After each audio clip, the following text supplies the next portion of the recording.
ആണ് തോന്നുന്നത്. അദ്ദേഹം റോപ്പ് ഉപയോഗിച്ച് ആദ്യം കണക്ട് ചെയ്തിരിക്കുന്നു.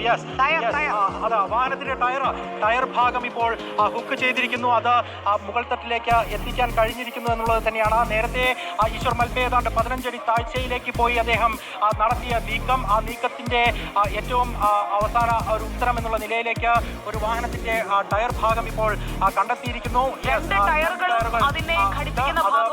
കണക്റ്റഡ് ആയിട്ടുള്ള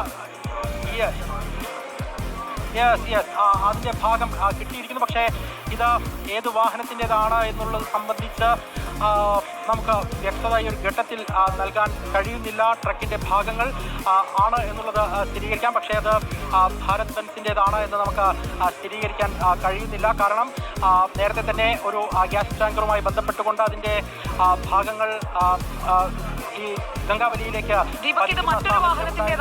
മൽപെ കണ്ടെത്തിയിട്ടുള്ള ആ ഒരു ട്രക്കിന്റെ അങ്ങനെ ഒരു സംശയം എന്നിലും ജനിക്കുന്നുണ്ട്. ഇത് ഭാരത് ബെൻസിൻ്റേത് ആണെന്ന് കരുതാൻ വയ്യ. അതിൻ്റെ ടയറിൻ്റെ ഘടന കാണുമ്പോൾ അത്തരത്തിലല്ല നമുക്ക് മനസ്സിലാകുന്നത്. പക്ഷേ ഔദ്യോഗികമായി പറയേണ്ടത് അതുമായി ബന്ധപ്പെട്ട ആളുകളാണ്. എന്തായാലും അത് അവിടെ ഒരു ടാങ്കർ ലോറി ഉണ്ടായിരുന്നു. ഒരു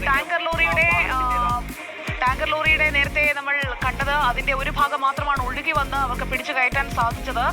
ഒരു ടാങ്കർ ലോറി ഉണ്ടായിരുന്നു, മറ്റു ചില വാഹനങ്ങളും അതുവഴി പോയിരുന്നു. ഇത് അർജുന്റെ ട്രക്കിന്റേതാണോ അതോ മറ്റ് വാഹനങ്ങളുടേതാണോ എന്ന കാര്യത്തിൽ ഒരു വ്യക്തത വരേണ്ടതുണ്ട്. അത് മനാഫ്